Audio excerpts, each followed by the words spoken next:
how are the people that come in going to be informed that it's available? Will the prosecutor or the judge explain it?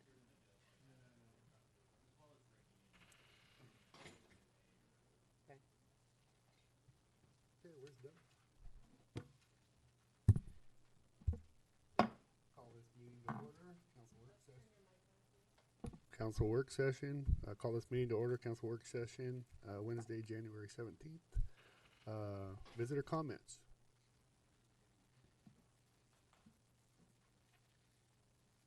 Okay. Discussion topics.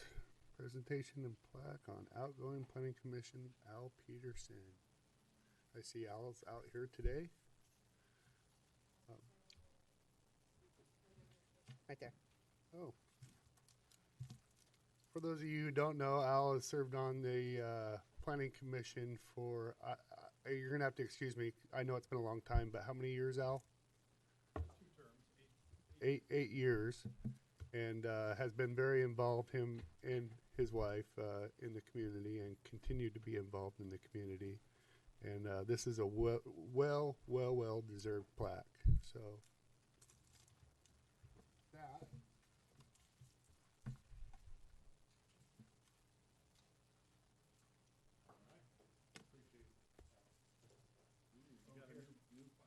Should bought, huh?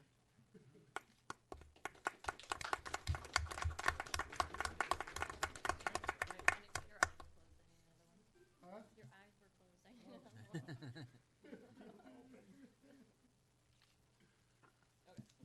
Alrighty.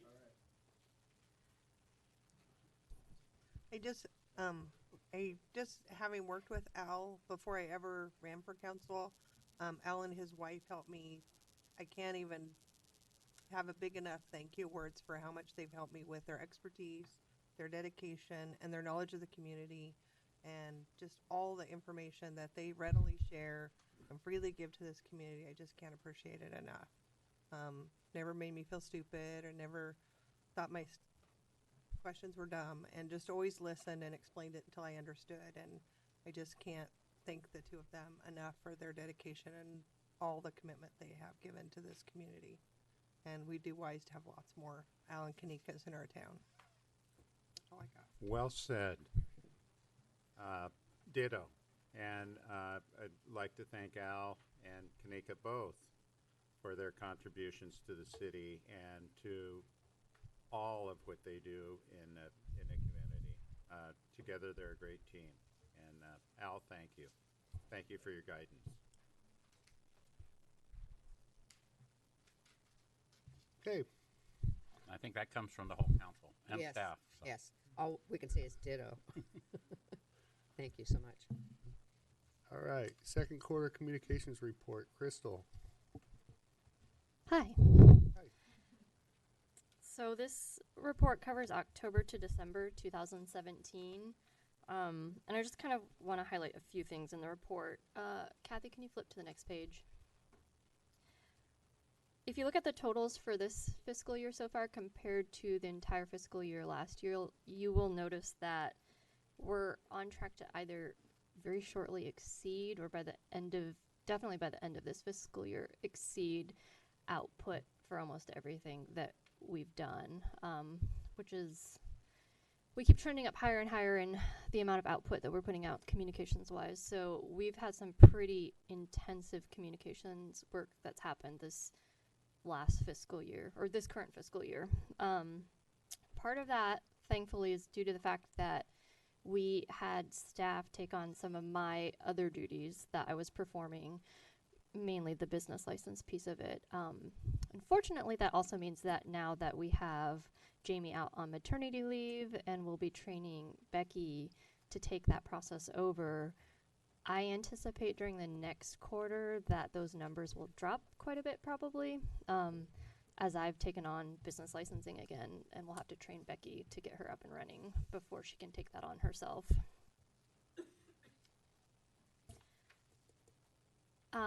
Department allocation wise, the only thing I want to point out is obviously this quarter covered Spirit of Halloween Town time, so you'll see a lot of time dedicated to tourism in the last quarter, as well as to the police department, which is abnormally high.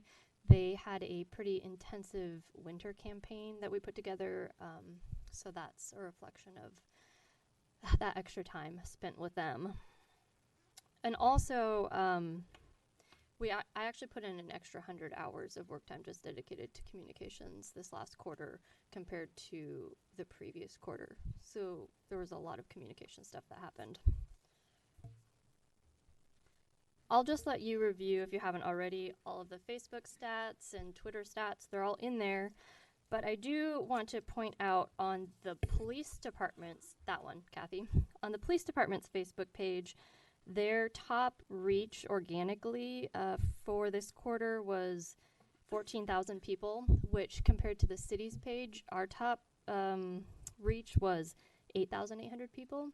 So that winter campaign really did well at highlighting the police department.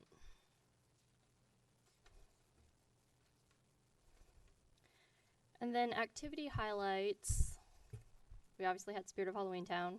I'm not going to talk about that anymore since I already gave a more in-depth report earlier in the quarter.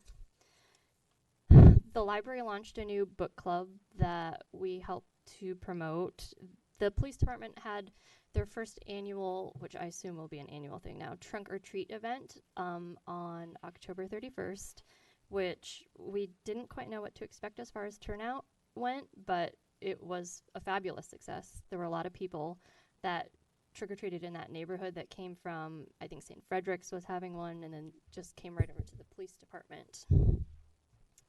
We did some media output for the Nob Hill Nature Park improvements that happened this fall. So we have a new staircase access from the waterfront property. We have a new kiosk that Friends of Nob Hill Nature Park assisted with, as well as some signage to help people better recognize that there's a park with access up from the waterfront property.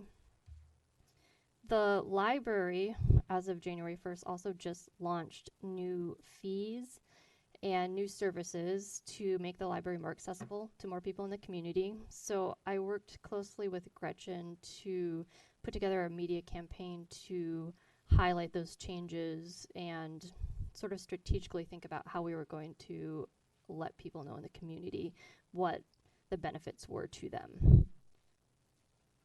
I also spent some time doing some archiving demos with different social media archiving platforms. We currently use Page Freezer, and we're going to have to include several more accounts that we've created over the last couple of years that aren't being archived right now. And so I did a couple demos to see if we wanted at the same time to transition to a different company or not. It looks like we're going to stay with the one that we have. They do a pretty phenomenal job at the rate that we pay them to archive all of our data. Then I also worked this last quarter to get our Instagram account for Spirit of Halloween Town converted to a business profile so that because Facebook now owns Instagram and has for a while, they introduced insights, kind of like Facebook has, to track outreach. And so we converted to a business page so that we could track some of those insights for next year as we use it for Spirit of Halloween Town.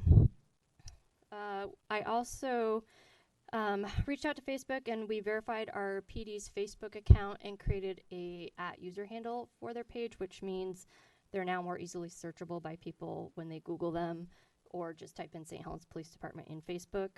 And it indicates to other people that we are the verified source of info when they go to our page. We had Donut Day. We had the tree lighting, which was very successful. We had lots of people down here. It was a nice, non-rainy, not super cold evening, so good attendance. And then for the police department, if you didn't know, we had a Officer Claus campaign that we launched during the month, well, beginning in November and then all through December, where we highlighted police services and just interesting facts about the police department and tied it in with having Officer Claus work for the police department during the month. We decided to tie in their annual driving while impaired media. Usually they just do a press release. They get a grant each year to put more officers on the road during the busiest, one of the busiest times of the year where impaired driving is higher, which I think runs from December 15th through January 1st. We have to send out a press release as required for the grant. So we decided to tie that in with Officer Claus. The press release went viral, and we got a lot of media attention for that. But more importantly, I think for the campaign as a whole, it really had a significant engagement with the community. Particularly, I saw lots of comments from parents who every day went onto the police department's page with their kids to see what was going to be on there for the day. So I think that's a great engagement tool for our community, ignoring any kind of, you know, regional or national or international attention that I got. And then on the horizon for the next quarter, and actually looking a little further out than that even, we obviously have a new front person that's going to be starting here at City Hall soon. Once Becky is trained, I've talked to all the department heads about what that means for me and the time that that frees up. So I plan on dedicating more of my time a little more fairly between departments because I'm at City Hall all the time and I tend to only hear about things as needed from the different departments. So I've talked to Terry, Margaret, Sue, and I will be trying to spend dedicated days at different departments. So a dedicated day at the police department, at the library, at Public Works, where I can then more strategically help them do any communications work that they need. For the police department, I think at the beginning that means we're going to be working on their website to get more info up on the website, which hopefully as they recruit for reserves or for officers means that we will have more info out there so we're more visible to people. We'd like to highlight more of what Public Works does out in the field, and additionally try to more strategically decide marketing for library events instead of the last minute, hey, we need to get something up on Facebook. We also have the Reserve Academy for the police department, which just launched last night. It's their 4th academy. And I've talked to Terry and Joe about putting together some kind of a video so that the goal is that I think they want a Reserve Academy each year. So they'd like to put some kind of video together to highlight that and to recruit for more reserves. So I will be attending, I think at least 16 of the Reserve Academy training nights to get video footage so that we can put more marketing material together for the future. As well as the CERT trainings, which again start in April. I plan on being at least one of the classroom evenings. I always go to their simulated disaster and graduation nights, but I'm going to intentionally try to be at some of the classroom trainings as well. And then other than that, there's been talk among the communications and PIO people in the county of reviving the PIO meetings that we have countywide to share resources and have more integrated meetings so that we all know what's going on in the county. So Karen Kane at the county is working on that and has reached out to some of us, and hopefully those meetings will be starting soon again. Any questions? I'm just curious, on the Mr. and Mrs. Claus campaign, well, Officer Claus, how many followers did the police department get? I think they had about 150 on Facebook that were added, and let's see, about 50 on Twitter, which actually is pretty impressive because it's taken us many years on the city's Twitter account to get any kind of following that's significant. Sure. So that's actually pretty significant for their Twitter account, which we only just revived last quarter. So they hadn't been using it for years after Steve retired. I'm looking forward to the PIO collaboration, all of you getting together and sharing information. Yes, that'll be nice. Anybody else? Just a reminder, everybody needs to speak into their microphone. Yep. Thank you, Crystal. Okay, discuss parking situation at the end of Strand Street. I'm not sure who's taking lead on this, so I'm not sure either. I'll jump in and do that. There's a map in your packet that shows the kind of the existing conditions of the downtown area here. Has 3 categories, and it's the yellow being no restrictions. I don't know if Kathy's going to be able to pull down on that. Then the areas that are 2 hour, and then the special, there's some special areas for different things. Why we're looking at this, the growth of the Muckle building has, there's people that live above and the businesses below, and a lot of those areas don't have any restrictions, and so there's people parked in front of the business. Is that not loud enough? Yeah. The little fuzzy thing coming off doesn't work. Okay.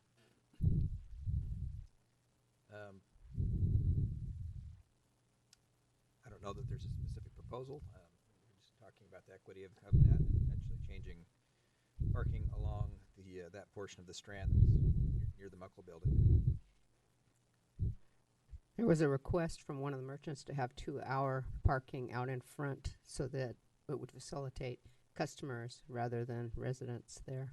Because there are people that are going and parking all day now because there aren't any restrictions.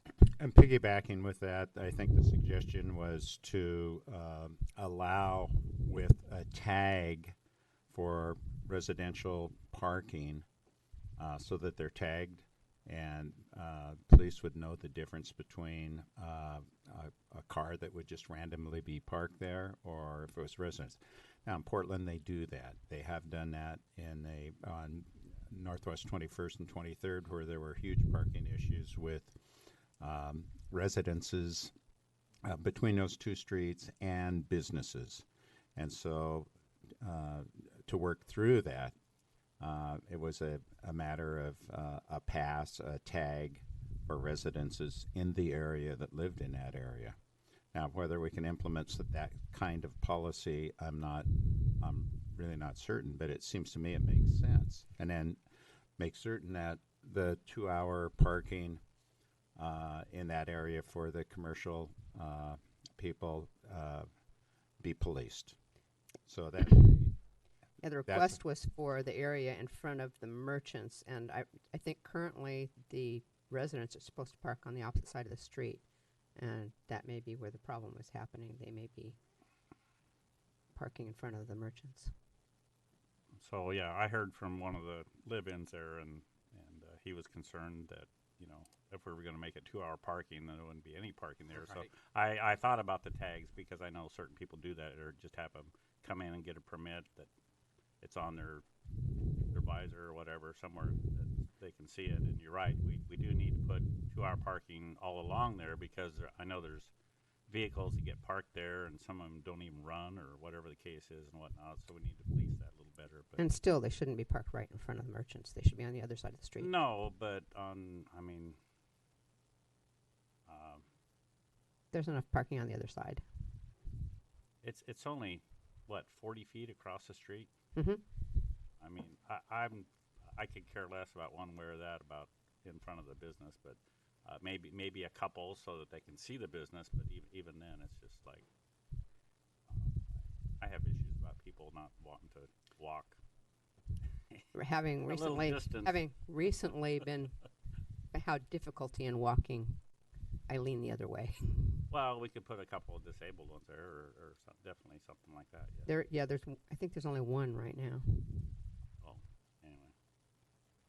looking forward Yeah. to the riverfront development area, as you look up on the map up there where it says the Strand, and then we go back to First Street, and all the way down at the very end, there's a building there that at one time Mr. Peterson and the architectural firm of the Petersons Aiken? designed, and basically it was my building at that time. And there's some dotted lines over there on the right side. And if anyone wants to know what that is that was vacated property. So it is city property at this time, but it is being used as a parking lot. So it isn't part of the lot. And there was, I think from the engineering staff, there was some concerns about possibly just putting a road, looping that road through to the Strand, which would open up quite a bit of parking in that area. Right. And so just it would create another street right away. Well, it would Eh. help the businesses down at that end. I know for me, it's a barrier just the turnaround when it's Right. full. Trying to get around that block would help access for businesses at the end of the block. Seems to And me for like it would parking. be a short-term Solution to a lot fix of and a things. solution for parking, and it could be developed into our long-range plan for the riverfront district as well. I think we do need a road through there. I agree. It is difficult to turn around on that road. It might fix a lot of things long term, but the short term might be to leave that during business hours, 2-hour parking on the business side. Mm-hmm. You know, I understand that people still have to live. I've known people live in Northwest Portland, and trying to find parking up there is a nightmare. So, I mean, usually people come home from work and they're parking after 5 o'clock, and they could park there all night until they went to work the next day. It wouldn't matter where they parked. I So- think making it 2-hour parking on the business side is a good compromise. Right, during business hours, not Mhm. 24 Right. hours a day, No. just like over here. Right. I think that during business hours is an important point because of this shift of people during the day versus the residents that are Right. that are working. Sorry, that was Element, unspoken and, on my part. I agree. and spend the night and still leave off. And, Right, or if you have company coming for dinner, they still can find a parking place. We have one of our planning staff members here. I'd like to maybe hear about, if we do make that recommendation, what concerns you might have. Any?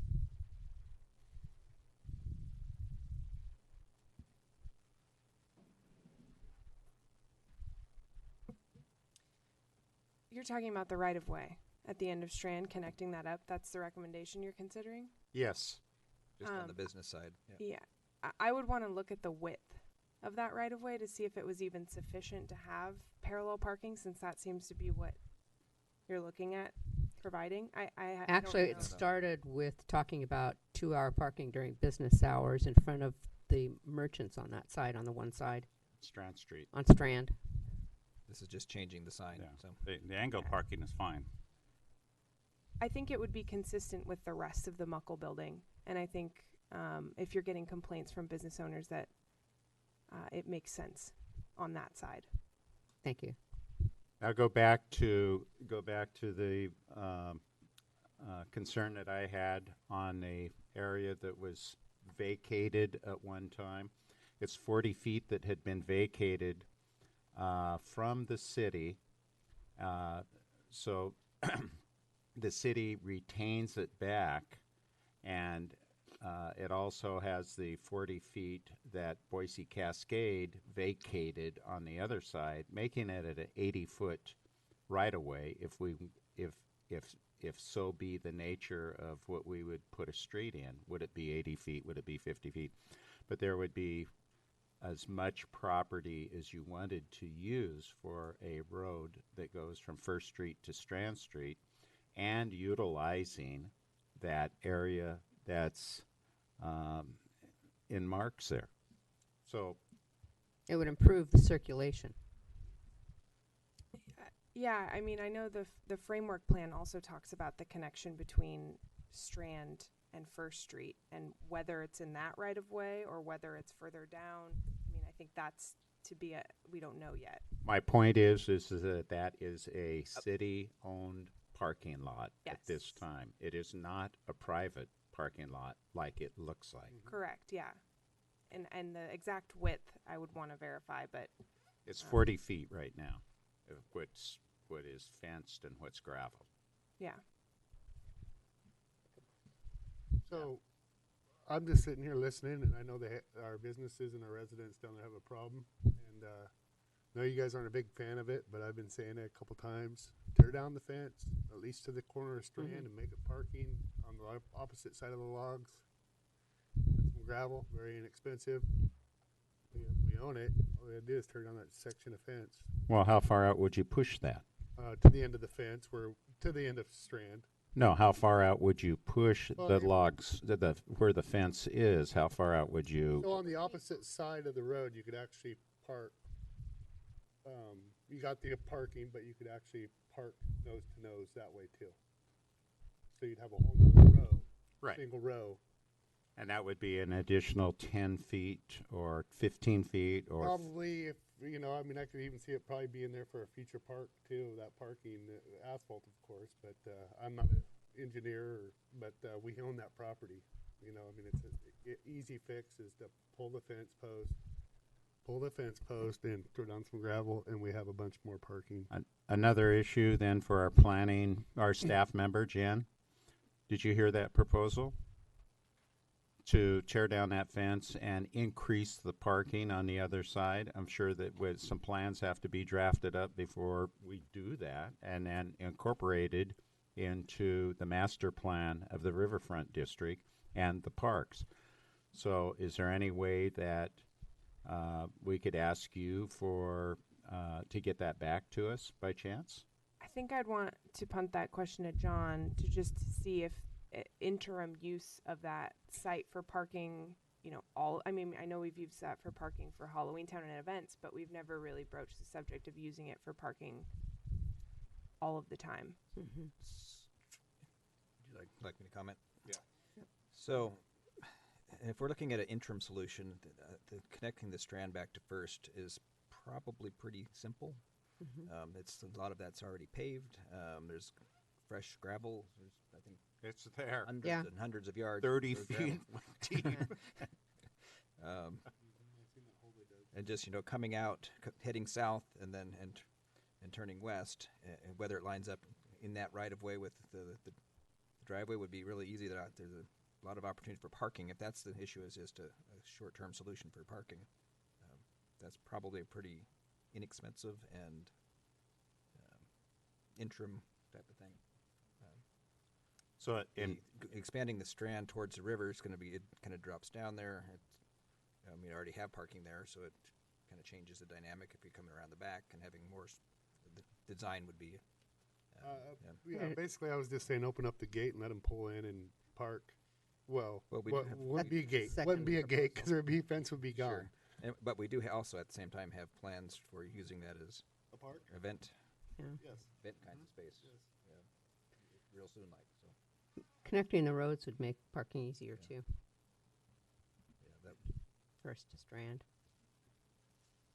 It'd Well, give we us- could alleviate this problem tomorrow, is what I'm saying, if we opened up that gate and put gravel down. Said, here's your parking. So you have two That's all I'm proposals. saying. Could literally be done with 2 truckloads of gravel. Could literally be done with 2 truckloads of gravel and an hour or 2 on a backhoe. but it's competing with the space that we're going to use for this.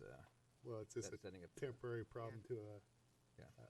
temporary solution for a problem we have right now. Because it is a problem. It obviously is a problem. I've heard it too, and I think Mayor, I think in brainstorming, that's a good idea. It's a good idea to follow, but we certainly, as a council, would like to see something on paper to see what it looks like in terms of a plan. At this point, it's a concept and an idea, but as soon as that gets on paper and the council can see it, we'll have to look at what we can do. But if the council feels, I think if the council feels that we need to fix that parking problem now, then we need an action plan, and we need to go forward. I'd like to see an analysis of the two options too. I mean, I normally know that it's a work session, but I would welcome Al's contribution.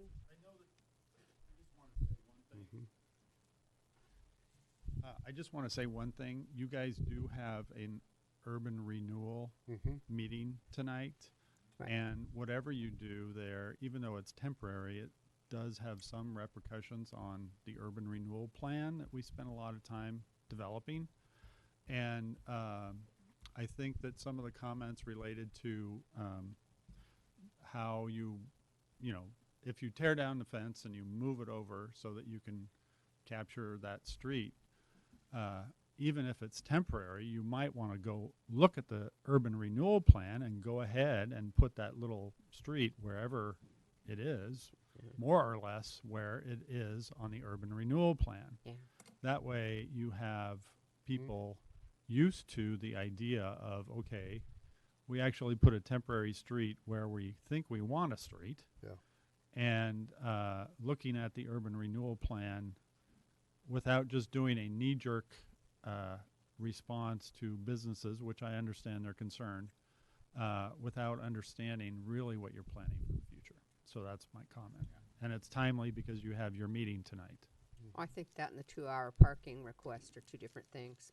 Well, I know, but you've combined them in your discussion. Exactly. So And I was going to circle back to Keep that. trying to Didn't come up, separate so. And Susan, where are we with engineering? With engineering something like that, that it could be a temporary road and that will end up being a permanent road. Where are we with engineering we'd- problems if that it was way? going to eventually be a permanent road,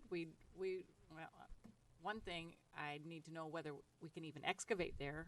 I'm not sure on the property where we can dig and not dig. Oh, 'Cause yeah. You have to have a certain amount of base material and asphalt, et cetera, to meet our own code. And that's what we were just talking about was parking areas and maneuvering areas by our own code require certain, whether it be paved or there's other stipulations that go along with that, other than just being able to put some gravel down and making a connecting through. So we would need to verify what we can and can't do by our own code before we move forward with any sort of definitive plan on trying to connect that through. We've for a long time thought it would be very beneficial to the downtown maneuvering area to be able to connect those two through. Right. Even if it was temporary, how long is temporary right now? Do we know when the rest of the roadway system through the property is going to be developed?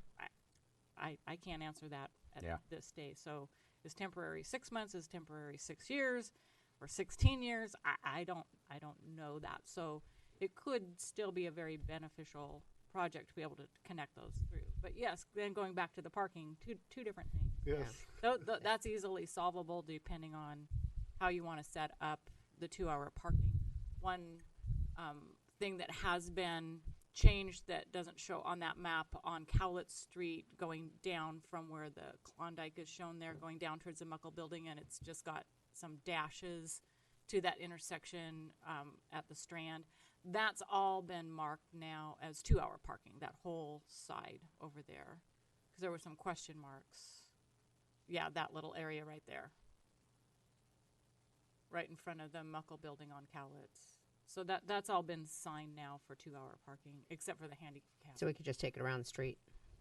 Yeah, so that could easily be taken down around the corner in front of all of the buildings that are there, or just to a certain point. That's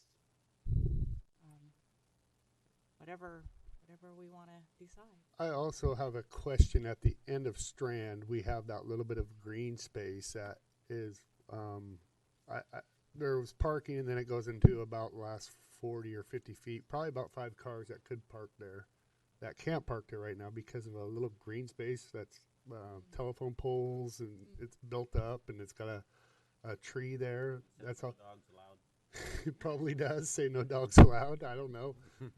But so there's probably 5 spots there that are not accessible. That could be fairly easy. Potentially, yeah. Yes.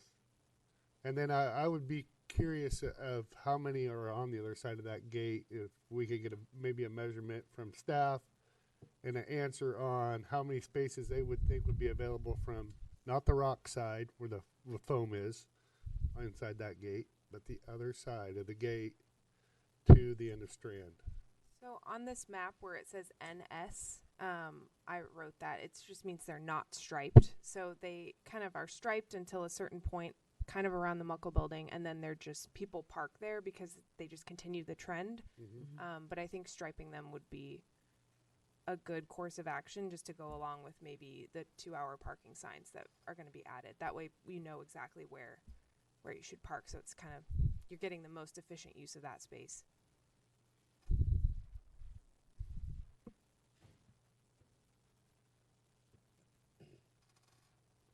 So So it sounds like there's layers of stuff here that Yes. we need to do part and then get answers for part 2. Right. Can we do that to like, because we've had the conversation, like, what does it look like making a loop like the mayor said, where you go through the fence and then you have park, and then you can go around the corner. Yes. Because that's what I worry about is, to John's point, opening that app up willy-nilly for parking means there's no bonfires, there's no other events over there. So we want it to be controlled. We don't want to have a giant parking lot. But it's like, what do those answers look like? And also, what does We the could street answer? we could literally take that fence though from the gate. I'm gonna step up away from the mic for a minute. Should I grab the mobile one?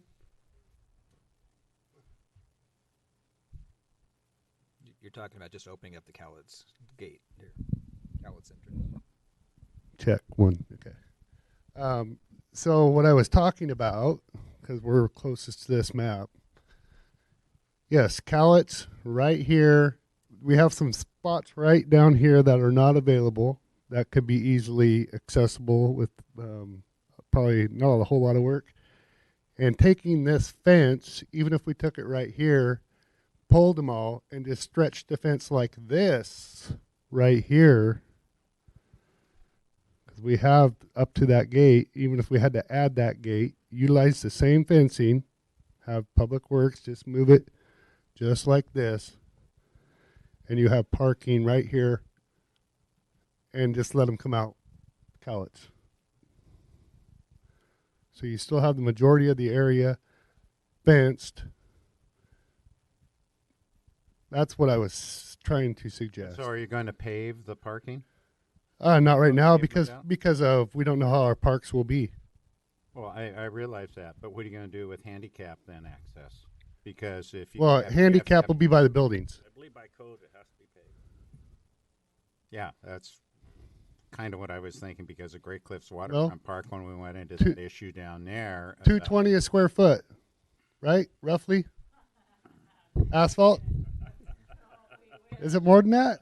It's a little more than that. Not much, though, right? Well, it depends on how large of an area you're talking about paving, but something small like that, it'd probably be almost double that for a small area. Question, could we Paving. agree to do the 2-hour parking and the striping? It's a double load.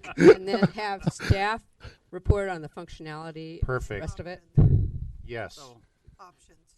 Sue, the other option that I'm sitting here looking at, it's parallel parking on one side of the street and diagonal on the other side of the street. All down First and a couple other streets. So the reasoning for that, is there not enough room for diagonal on both sides? So on First Street? Yeah. Oh, that's my guess, is that you wouldn't have enough for, and it's odd, but it seems odd, but if you measure out the spacing and from parallel to angle in, you might get one space. It doesn't seem logical, but yeah. Keith, I would think that two Suburbans lot. backing out of a diagonal area back in there would create problems. It's pretty narrow. Causes a problem. One Suburban does. Well, we have Suburbans in our But I don't know, community. just something that, I don't know, maybe we could look at and see. I don't know. Well, we can look at the dimensions, but And in my brain, I don't think that there is. Can we, one of the things that would help all that is to reduce the speed down there. I know City Council in Portland's voting on 20 mile an hour tonight. Yesterday. Hey, that's a whatever. dead end.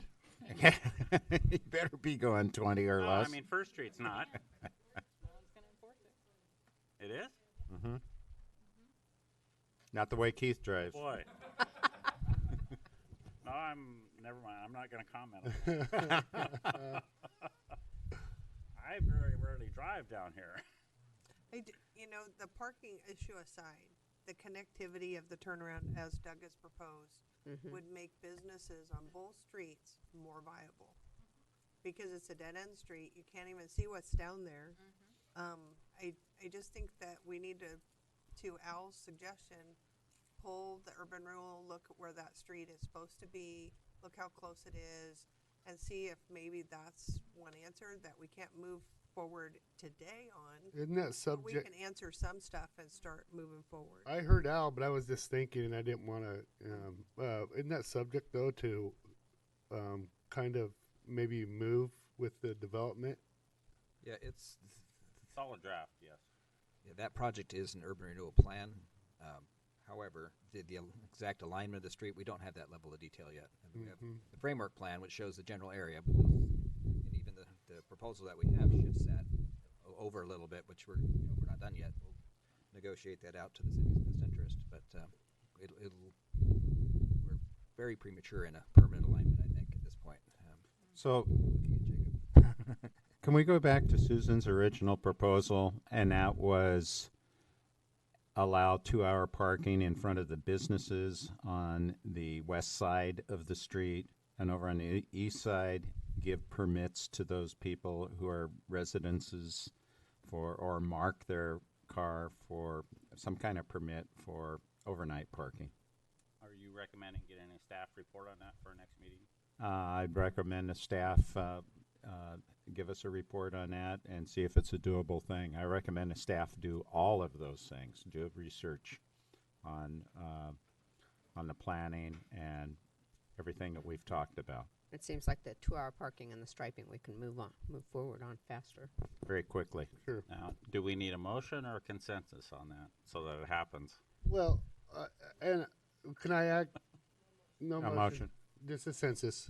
Okay. Okay, so I would ask that we at least look at enough to do parking legitimately on asphalt, just from where the gate would be, Cowlitz down to the end. However big is it 20 foot probably for one-way parking that you'd need for pulling in and backing out? You'd need the parking stall, the length of the stall plus is 12, the right? width of the. Is it the 12? length of the stall would be approximately 20 Okay. feet, and then you'd need the maneuvering area behind it 24. These are 20 out here? These are 20 feet?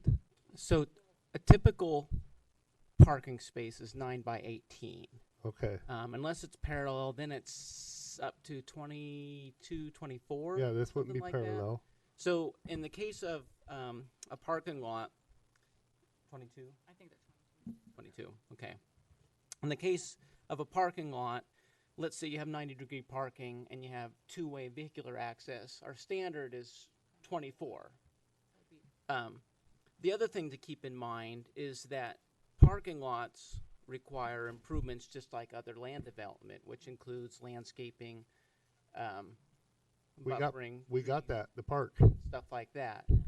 We got an Well, apple tree. yeah, We have an you apple do. tree down there. Now, the good thing is, one thing that we built into the Mill sub-district, which this would be on if I understand what you're talking about, is we did build in flexibility to the standards.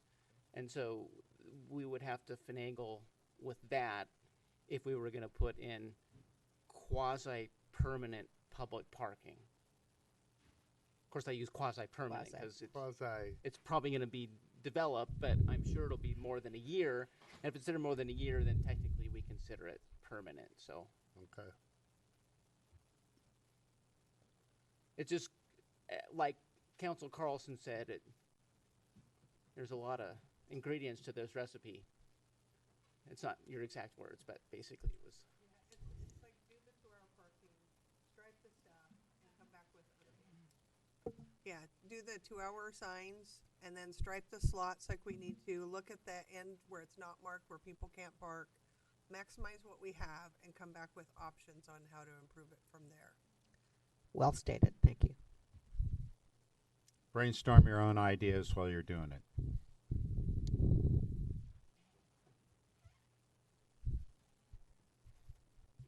Okay, you got the census of the council to do that. Okay, are we gonna discuss any more on this? Anybody else?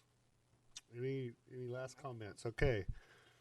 Discuss strategic plan for St. Helens Industrial Business Park. Okay, I actually have some handouts here.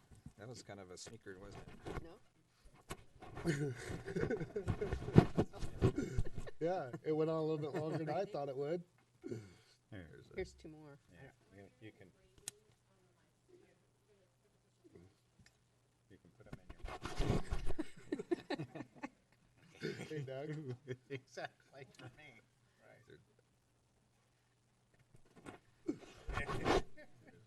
Keith needs one yet. I got an extra one. Okay.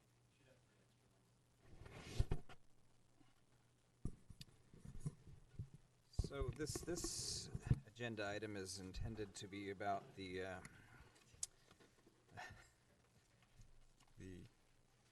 developing a strategic plan for the St. Helens Industrial Park. And what I put a little packet together, and what that is a strategic plan that we're working on for the lagoon site. It's a draft. It's actually in production. It'll become a public document soon. But really, I only included the table of contents because that's really kind of the biggest pieces of the puzzle. And part of this approach, and this is a group out of Boston, Massachusetts, the ICF. They're kind of a think tank that's using some EPA money to relook at the lagoon and essentially develop a roadmap. So it, it talks. If you go through the pieces of the table of contents, the introduction, the plan, its purpose, the opportunities and challenges with the site, and I think there's an in my mind, I'm substituting the mill site, white paper site, with essentially the same type of thing. So you're identifying your opportunities, we're identifying our challenges, we're going through a step-by-step roadmap, concerns of the schedule, addressing regulatory, addressing engineering, the administrative, political pieces, the outreach, engagement with the community, the technical considerations, some of the other things, other factors are not quite as applicable, but the general template is. And so I've been working with our consultants that we have existing, and perhaps even through Business Oregon to help some funding to seed this effort to come up with an outside look to do this. And it's not our approach to date has been the veneers has a lot of clarity. The further out you get, it kind of gets less clear.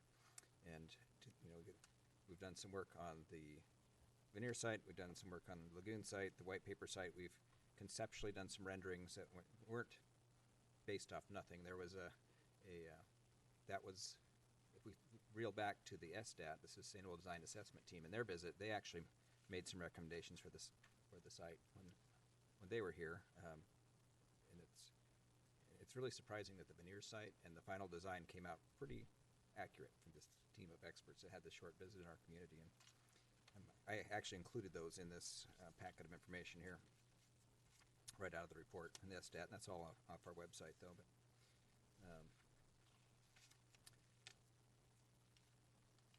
coming through this, it shows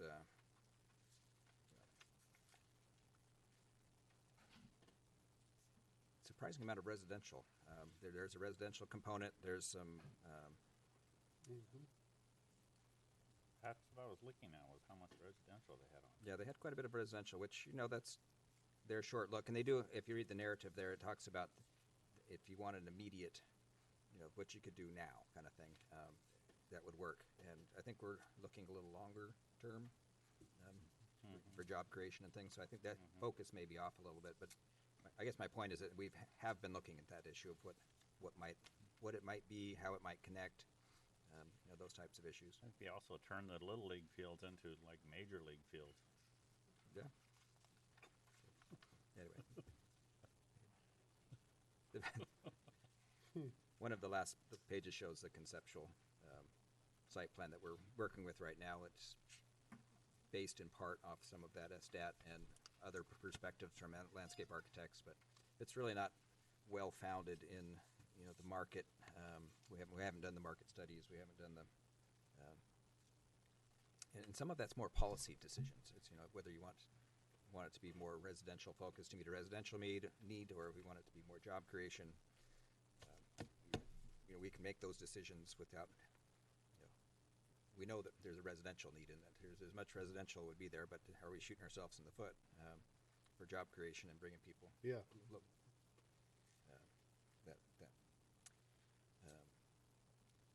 And we also have some people interested, and we don't have a plan, and we need a plan. Absolutely. Yep. Yes. Yeah, we've made a very purposeful and strategic approach on the other properties. This one, less so much, and the renderings that we've been producing are really intended to kind of be a marketing document for the site as much as anything, to go out and attract a developer to come, much like a residential developer would come in and look at a property, do a subdivision. There's commercial industrial developers that would come in and speculatively look at how they would break it to maximize the property. But the city, having ownership of the property, is in a well positioned to control that outcome. So I'd like to. So how much, if this business Oregon thing didn't work out, how much are we looking at to have something drawn up, John? Just curious. I mean, it has to be done. It has to be done. It depends. I would suspect that we would get Business Oregon has been very interested in the city of St. Helens, and they see the potential here. These sites. Yeah, just curious because I know that all that stuff takes time. I'm just asking questions because I'm an impatient guy. It wouldn't be that much time. It would be Never probably noticed that. it would probably be a 4 to 6 month process, I would say. And it's not a cyclical grant, so you can make a request, they can see the value in it, and they can award the funds, and then you can pretty much get going with it. Okay. So that's probably where I would like to leave it, if that's all right with you. It's not well polished yet at this point, but we're bringing the pieces of it to build into a framework. Do we want to have a meeting, maybe a first to maybe a retreat or something to talk about it, our visions, or to get the council on board with a vision? We could. I could. My critical path is to line up the resources to get it done, but if we can, and we can sure do that. And any kind of outside input you want on that, I can line that up as well. I would love a couple of outside experts to attend, because we aren't. My whole thing is something that the mayor said shortly after he was elected, and not that long ago again. He goes, what are you doing over there? And I'd like to be able to answer that question in the community and have a strategic plan, what our goals are for the next year, and be able to have measurable outcomes that we can start checking off. Because I see that we do a lot of plans, we purchased a lot of property, and the community is asking what's going on.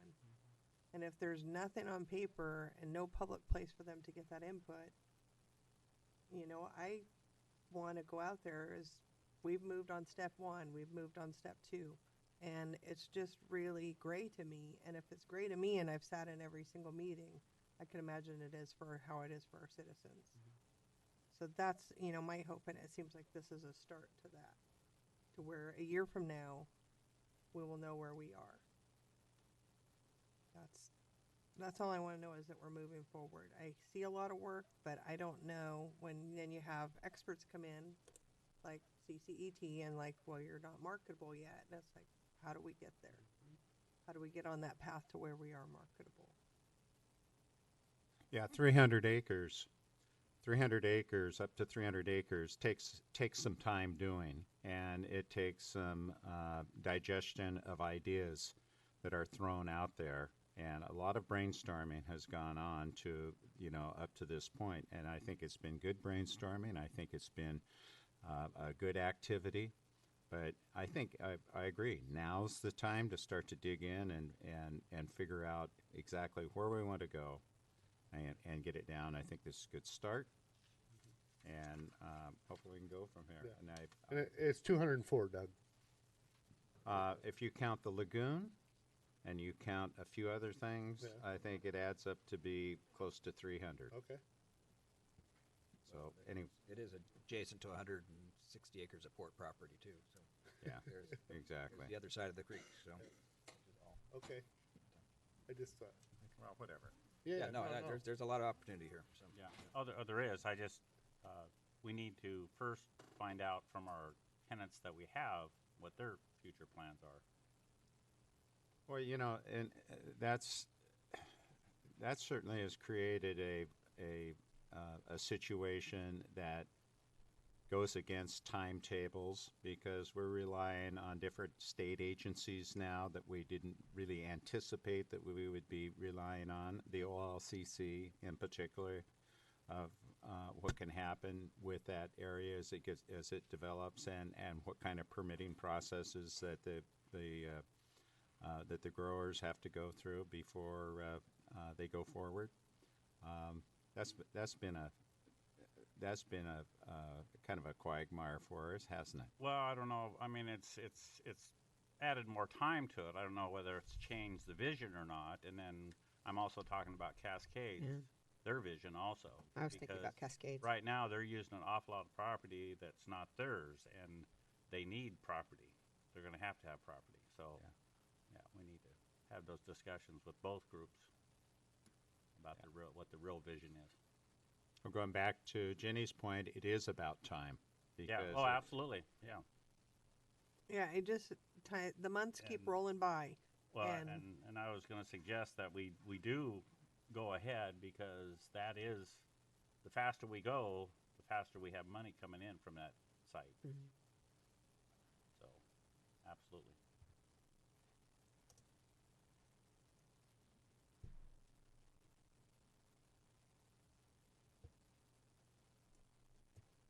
So, I think council's the census of continue on with whatever resources you need, and for a retreat in the future, I don't know when you guys want to plan a date for a retreat. Do we discuss this next meeting, or do you want to discuss it now? Because that was also brought up, and that you bring a. If I could, I'd like to, I think having council involvement is very important. I think at the right opportunity, at the right point anyway, we'll try to build in, working with some consultants to try to develop this framework, and then we'll certainly have an engagement piece with the council. But, earlier than later, but we'd like to have at least the pieces put together. So, I don't, pushing a deadline on it might be a little, Yes. something that gets pushed out. Well, so another thing that was discussed last night in the corridor meeting was, why aren't you guys adding a new street? And I didn't speak up because, but the Strand will possibly have a street, or not Strand, Castor will have a new street that would come through somewhere, whether it be Plymouth all the way down town, Those are some of the- or slightly above. So, but I couldn't answer that because we don't have a plan. We have nothing, Well, we have some concept We have some renderings. and concepts, yes. renderings that show it. And I think but it's a people good want point. to see it. It's a good point. Yeah, they want a piece of paper. Show me it. Yep. So, It says draft all over it too. It says conceptual. Good. It's a tough thing to show our citizens a concept, and because that opens it up to more concepts. And I think that the difference between a concept and a plan has to be really, really worked out. Once we show them a plan, then they can see how it affects them. And the people in here last night for that transportation meeting were here specifically to know how it's going to affect them.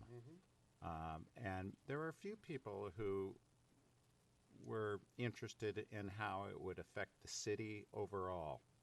but there were a lot of people who lived around Plymouth Street who were here last night, wondering what's this going to do to us on that street. So there's that. Once it gets into a concept, there's a lot of arguments of no, we don't want that here, we want it somewhere else because it's going to affect. But once it's adopted as a plan, I think that's the time to really go public and say, hey, how is this going to affect you? And then when it goes out as a concept, we're looking at it as how it affects the city in a sense. But a plan, and especially a strategic plan in a certain area, is going to affect certain citizens in good ways and bad ways. And that's when we need to hear from. That's when we need to hear from our people, our community, in terms of those effects. But last night, that's what I noticed. I noticed because of that corridor going along Plymouth Street and going through a residence. We had many of those residents in our audience last night, and I think that they were very civil in terms of listening to the presentation. I think it worked out very effectively to have those people here, and that grant was, I think, well spent. Just begun. Yep. Yeah, I think we're getting our money's worth on that, in terms of the strategies of going forward, involving the public. Well, there's no doubt that we want to keep the public always informed on what's going on. And last night, I just want to comment on that because you got me thinking the Strand. You weren't here and you weren't here, but the turnabout, and everybody kind of, the whole crowd just kind of rumbled, and some were for, and so some were for, some were against. It was very controversial. Roundabouts. Yes, roundabouts. I think it's split on those. They have been I'm on the no roundabout wherever side. anybody's wanted them to go in. They're very controversial, but once they're in, people fall in love with them. Yes. So we're not. You been to Astoria? Mm-hmm. Well, that one's a certain animal. That's an animal all by itself. Yeah. So there's no doubt that we're not rezoning anything right yet. I mean, it's still all industrial property, right? I mean, that we know of. But the studies will tell. John said, like the experts, and I'm not. Pretty much hit this first phase right at the nail right on the head. So I'm thinking they'll be able to do that with that property as well. I hope so. Yes. And I apologize for not being here last night, but I had another meeting that I felt was more important, and I was hoping all you guys were going to be here. So We were. thank you. And I was amazed how many people were like, "Why aren't you doing the rest of the city? We already have a plan since 2011 that's still there for the rest of that." And then we're getting all these in order, and I having all the due diligence done, and then this urban renewal, which we're doing tonight, the first meeting. Once that starts to take effect and we have all these plans already adopted, it's going to be, it's just coming together. Be a matter of funding them. We got brain and wayfinding. We got trails and parks connectivity. We got the whole plan, and that urban renewal is going to feed it all. And it's going to take some time, but boy, once it gets rolling, 5 years from now, the city could really change a lot. So, yep. Did I hear you say 5 years? I did. I did say 5 years. 5 years. I did. I More know. like 20. Dang it. Sick and You got that down, Kathy? 5 years?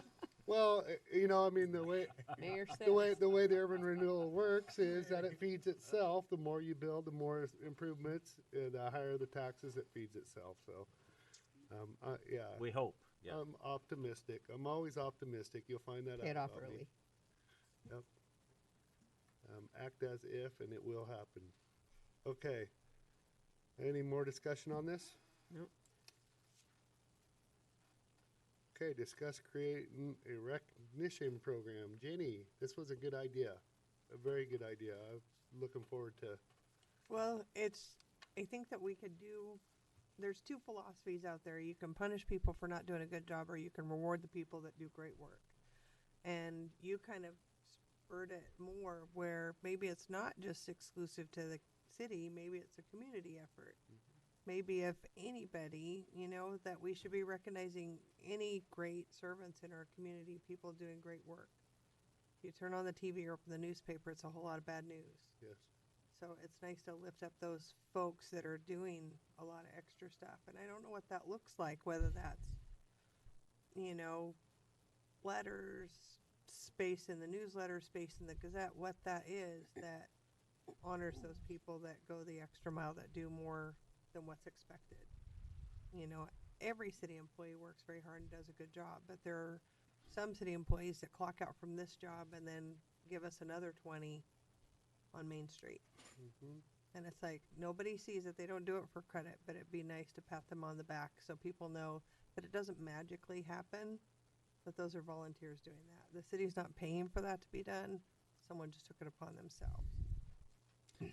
And whether it's people putting on kids' plays or Officer Claus, or whether it's people having a ladies group or doing outreach to children or teen court or whatever it is, to lift those people up. And I don't know how, whether the council, we brought it up before, and Kathy always says, well, we have stationery. You guys can write a thank you card anytime you want and do whatever you want. If we need a formalized program, or if we just need to have that conversation about creating a culture where we appreciate our citizenry. We have that program in place for our committees and commissions, and I think it's ineffective. And I think it's ineffective because many of the committee members do not show up during that night. And if you take all our committees and commissions, people in our community who are involved in those, and then we bring them together one evening for our recognition, sometimes it falls apart. Correct me if I'm wrong. Okay, so I want to involve Kathy in this as well, because she's worked and the staff has worked extremely hard in the past doing this. And I'm somewhat sometimes disappointed in the attendance of that. However, in the industries that I work, in the hospitality kind of industry and the recreation kinds of things, we have on a weekly basis, and we have our biweekly council meetings. I would think that it might be appropriate to take each one of our meetings, and especially in the evening time when people have the time to get to a meeting because they don't have the time during the day to get here to a work session. But in the evening time, start to recognize the people in our community. Every meeting, we should have some recognition of one group or two groups or whatever, and point that out. I think that should be a mission of the council, to have on every meeting a deliberate approach to recognize individuals in our community who have gone beyond just the volunteer status and have done outstanding work. And I think that's what you're saying. And I think if we make it a culture to do that, and we have the time to do that. We have the time in the evenings, because some of our evening meetings go pretty fast, don't they? I mean, 45 minutes, an hour, and to add bringing people in to give them recognition for what they've done, I think it would be very appropriate. So that's my 2 bits, rather than having it all a one big meeting and only a third show up. Right, like we had 13 Nights group come in and appreciated them. We had the group that did the splash park come. We had appreciated them, but there's groups at the high school that are doing amazing work that their fellow students know about, but the community has no idea. Is there a way we can still recognize them even if they can't come in? Well, yes, I think we need to. And then beyond just individuals, I mean, we have service organizations out here that do fantastic things all the time. And they never really get recognized for it. You know, maybe a little splash in the paper or something. But you know, you're right, and they don't necessarily need to come in. It would be something that maybe gets reported in newspaper articles about the council meetings or whatnot, that this group was, you know, thanked for this, for whatever they did. Maybe a monthly award. Yeah. Let's So- do monthly. Let's do, where do we take off? Is it the first or second one in July and August? Usually the first. The first, so let's do the second meeting of every month. We'll do it monthly. Well, and just to piggyback on that, talking about service organizations and talking to the Kiwanis, talking to the Elks, talking to the Rotary, they have scholarships that many times go unclaimed because people don't even know they're there. And they have they don't go around and pat themselves on the back, look at this great work we do. But how much more social capital do we have by appreciating them? Then people know they're there, people will give to their cause, kids apply for their scholarships, and kids achieve more. You know, all of those community organizations, you know, they do the best they can with the little resources they have. The more we appreciate them, the better work they can do.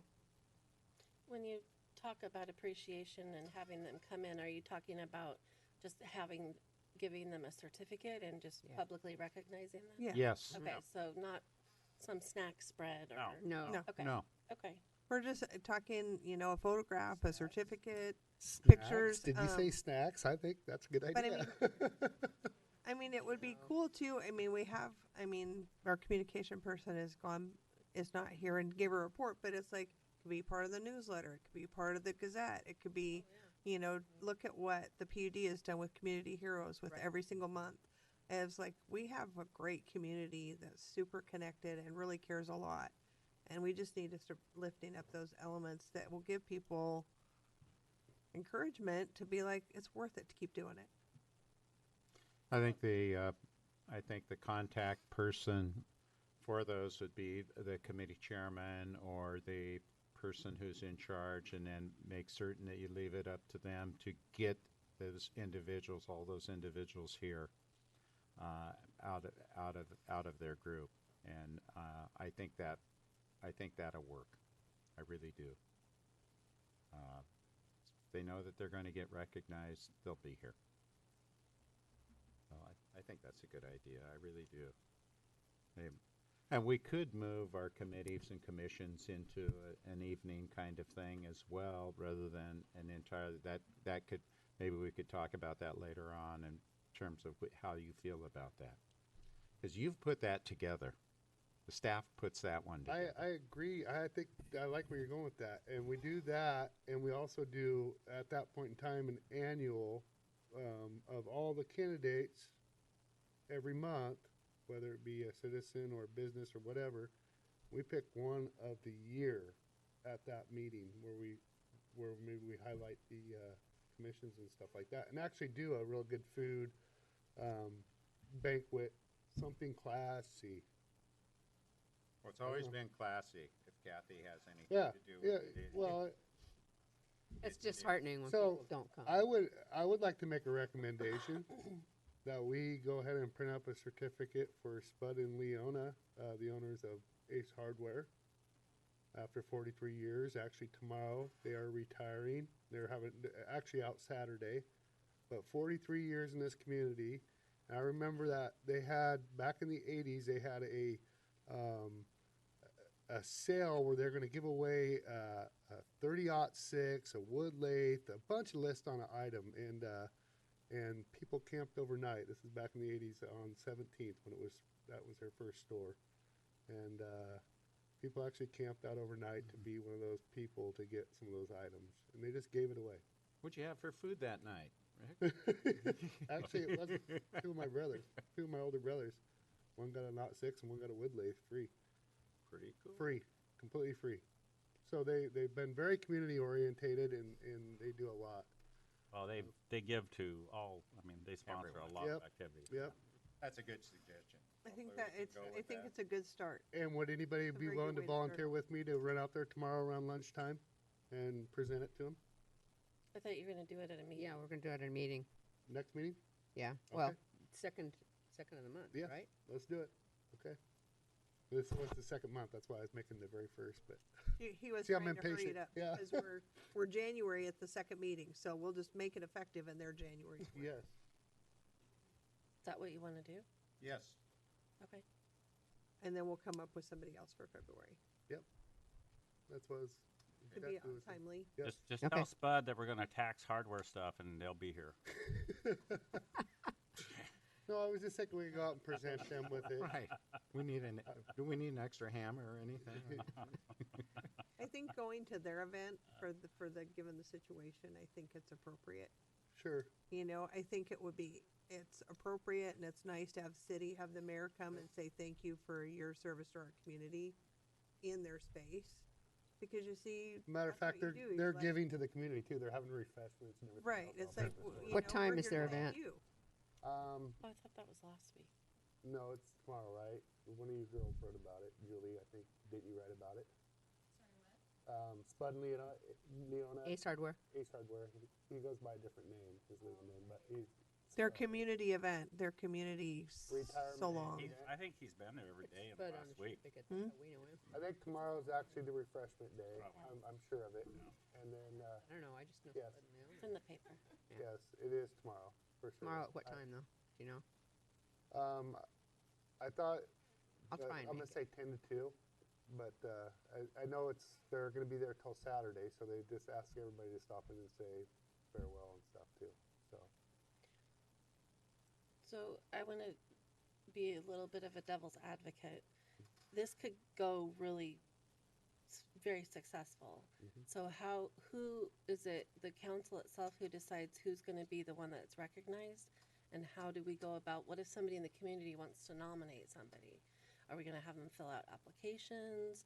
Yes, I How- think we make an application Yeah. form for the Yeah, community. why don't we to let them and then we nominate will people, yes. select from those. How about that? I like that, Okay. and they could give reasons why, like I just Sort did of the about same Spud. thing, the chamber already does If you this, tell so me when just- you're going, They probably I'll have a go. template for it or something. Okay. Okay. Work day for me. Is it? I was also going to You going back up on the mountain? solicit the Right after. other cities in the state and see if they have a program that we can glean some ideas out of. Good. Yeah. Yeah, We'll need a name for it. yeah. This is my favorite discussion so Heroes. far today. Community heroes. Oh, that's right, yeah.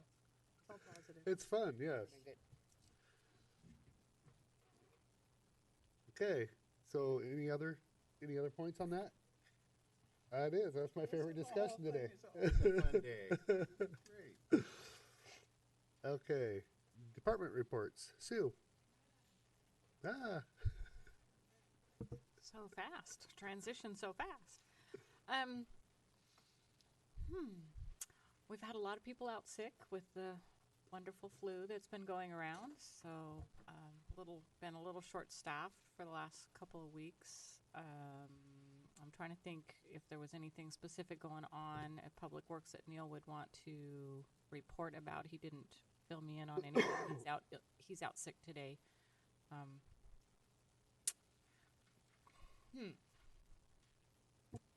I can't think of anything off the top of my head, so if something comes to me, I'll report on it tonight. okay, Thanks. thanks. Margaret?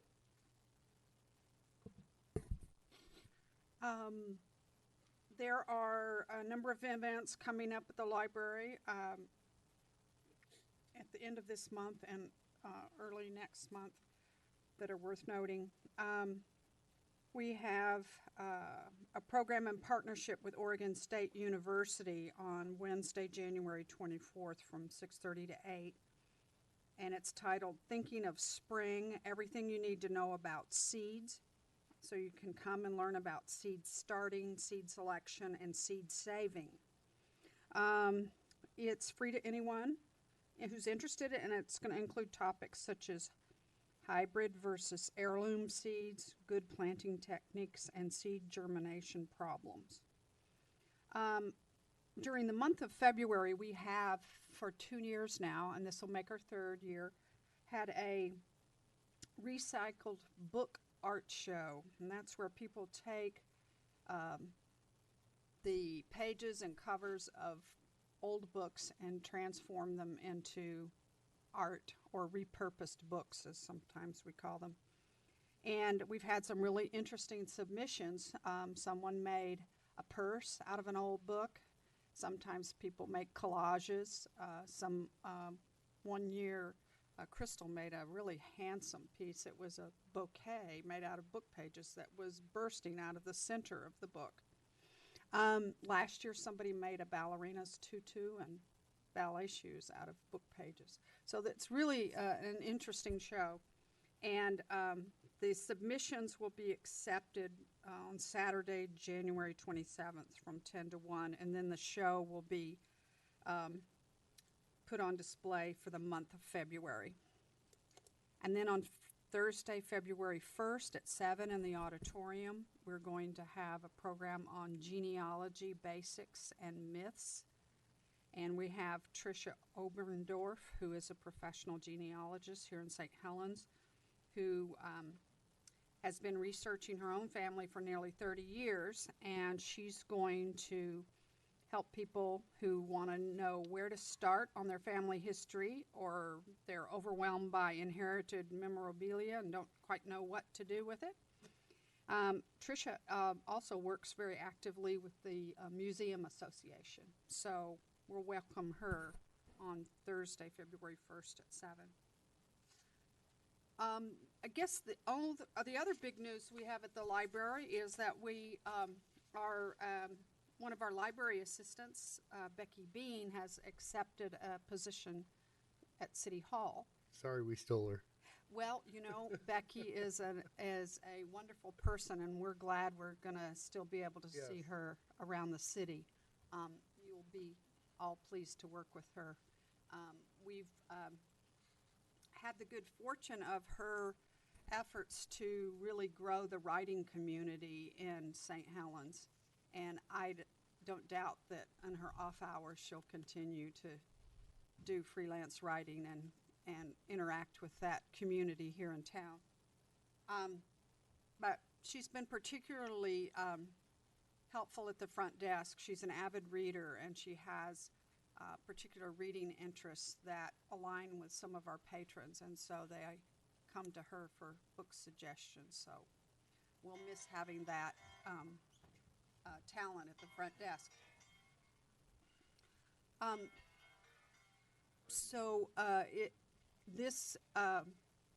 think when I talked with you last, or maybe the time before, I mentioned adding some library assistant hours so we could make that transition from our current cataloger to training a new one. And so my hope had been to add additional hours to the existing staff members. So now we have a very specific need that we'll have to fill now that we have that opening. So I hope to be posting that position soon. So that's all my news. Thanks, Margaret. Matt. I do have a few things just to touch on today. A while back when we did the rate analysis for the water and sewer accounts, if you'll remember, we briefly discussed about some street stormwater accounts that were not being billed. It's 297 accounts. Out of those 200, 100 of them are pretty easy to figure out, and that, yeah, we can start doing that. There's another 200 or so that's a combination of ones that are technically outside the city limits. There are some questions about some of the commercial buildings that we have that we don't bill, like Walmart versus Armstrong.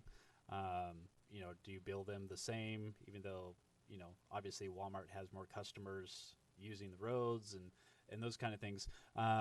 And we've gotten to a point where Sue has kind of done an initial overview to get a rough number of estimates. But there, like I said, there's about 200 or so properties that will involve her taking some additional time to actually review and measure and figure out how we want to properly kind of bill these people if we want to. And before we put in those additional hours, I wanted to make sure with council that it is, from our last talk, you were still okay with moving forward and billing these accounts. And what I'd like to do is, if you're still okay with it, have Sue and I spend the time to review these accounts, go through what may be the best practice based on what we see in other cities or what we feel is best, and bring back to the council a proposal of those rates for you to approve. So I just want to make sure before we spend an additional time on top of everything else we're doing. I'm gonna let Sue jump in. Yeah, I was jumping in, sorry, just because before we can move forward with doing that, we will have to revise our ordinance, because the reason that those about 100 that you're talking about, Matt, are exempt right now is because that's the way the ordinance is written. Where they're physically located is dictating why they're not being charged. So we would have to actually adopt a new ordinance that covers changing how the philosophy of how we're billing those customers. So Walmart is not charged Storm and Armstrong is, or the other way around? Neither of them are currently, because neither of them utilize There's the way the ordinance is written. They have to utilize the city's stormwater facility in some way, and if they have frontage directly on a waterway and collect and discharge their own stormwater directly to a waterway, they are exempt by the terms of the code. And Walmart does that, Armstrong does that, the whole entire Boise White Paper property does that. They have their own NPDES discharge permit, etc. So It's really a look at the, sorry. I just wanted, I'm getting charged, and all my water Correct. goes into the river. But you don't, the way the ordinance is written, you have to have property that is directly on the waterway. Yours is not. It might go directly to the river. During the flood, it was. Hey, historically, yes, he has riverfront property. Yeah, and even people who might have property on Milton Creek, if they have storm drainage facilities, they're still being charged at least a portion of the stormwater fee. But the properties that have frontage directly on the Columbia River, and there's no stormwater facilities down there other than the river, by code, currently the way it's written, they're exempt. So there's lots of properties. There is lots of property. Yeah, and it really boils down to shift in the methodology. If we're Correct. where we're evaluating the system impacts, yes, well, whatever business, pick a business is fronts on a creek, but all of their customers and trucks and traffic Right. use the stormwater system as a whole, so therefore they do have an impact on the city. To and from, yes. infrastructure. So it's shifting that mindset. Exactly. You gonna write up change to the code then, and bring it to us? We can definitely look at how to change that language. Proposed ordinance. Yeah. Yeah. That's one of those things where it'll take a little time for us to go back. Before we take that time, we want to make sure this is the path that you guys want to go before we spend hours and hours diving through property Okay by with me. property. We had discussed it, and the council as a whole said yes. Okay. Yes. So we'll start working on it. Yep. Alrighty. Along those notes are another topic of water. Over the course of the cost of service analysis, there are some accounts that are not billed water, and I'm not 100% sure why. My guess is that's the way it's been done for 20 plus years, and I'm just the first person new to ask. So there are some accounts, obviously there are the city accounts, which I talked about it with John. It's really just, as John kind of put it, an accounting exercise of billing the city hall and then having the city hall pay, and it's kind of frivolous. But there are some other accounts like the senior center, and the pool, and there's the school district, and like some questions of why we're billing one entity and not the other. So what I'd like to do is kind of do a little more research and bring back those specific accounts that are not being billed to talk to the council to see why they're not being billed, and if you're okay figuring out if they should start to be billed Are you gonna include the city accounts on that? Yes. Yeah, Okay. that'll be part of the discussion because technically there are accounts that are not billed. Right. So, yeah. So I'll bring that to you at a later meeting. I just get that into your head to ponder a little bit. The other thing on your table, you should see a 2-page report. This is the court report that you guys asked for to do kind of a monthly recap of what we're working on right now and what we're doing to improve. The first thing on there is the Columbia work crew. I had a meeting with the supervisor over there to talk about how we're utilizing the program for the work crew. In a nutshell, the city accounts for about 20% of the workforce out there. And the work crew works all week long, and 2 of the days are specifically working on city property. So we're hoping over the next few months to kind of improve on that 20% and give the available option for people to work off more of their fines. As I noted in the report, the county is going to start a new program where people who owe over $1,500 in fines can pay a third, they work off a third, and then if they do those 2 things, basically the remainder of third is forgiven.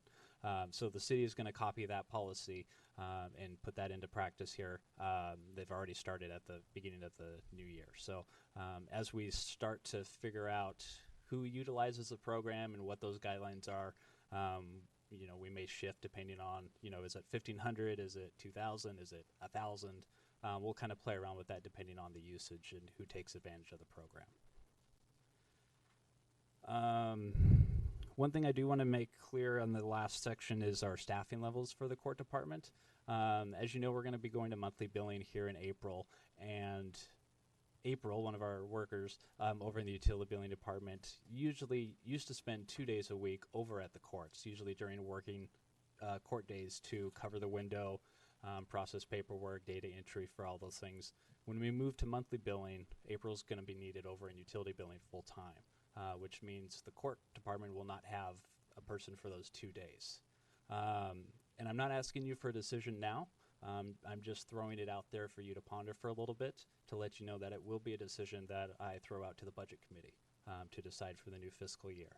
So between those 2 days that April was budgeted to work in the court department and the overtime that I'm paying for Ricky and Melanie to come in on the weekends, come in early, work late to cover even just getting up to speed and staying current with everything, it more than itself pays for that 2 or 3 day work person to be hired as a regular part-time person.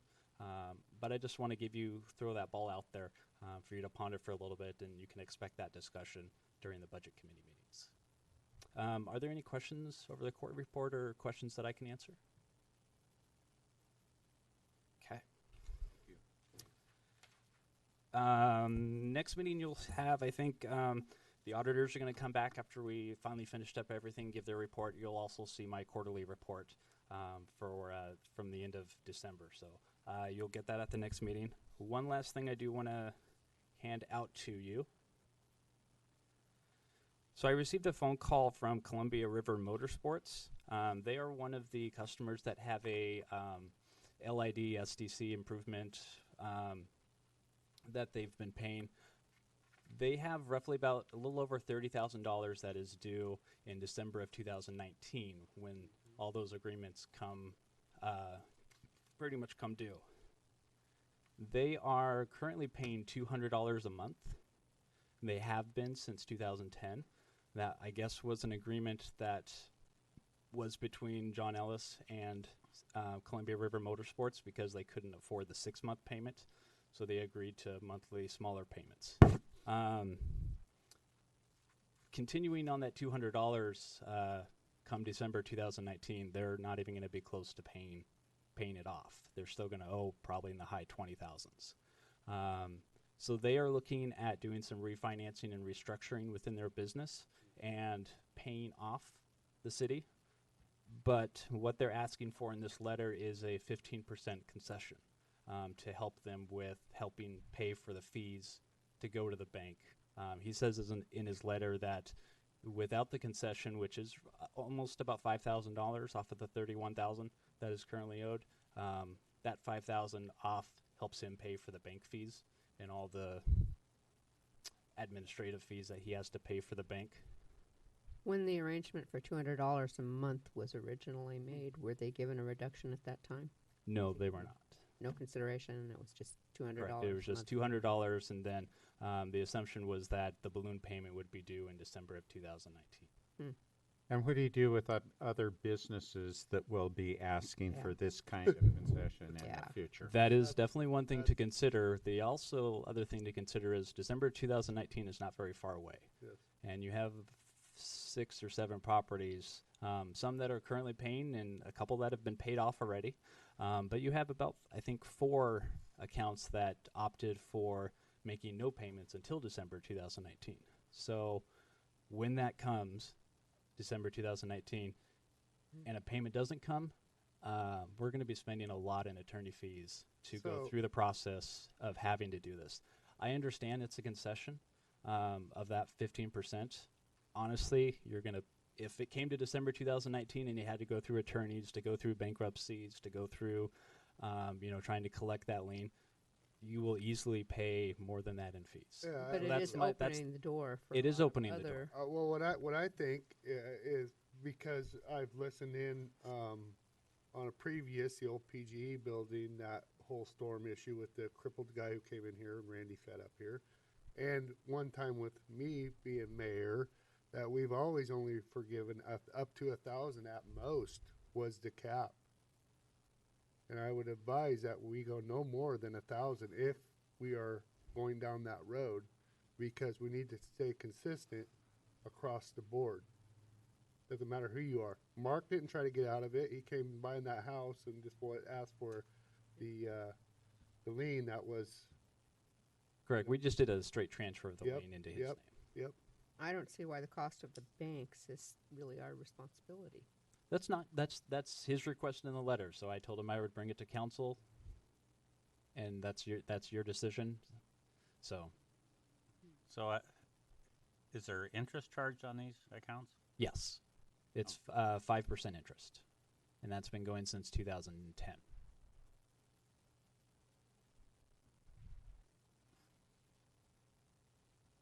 What was the original amount? Let's see.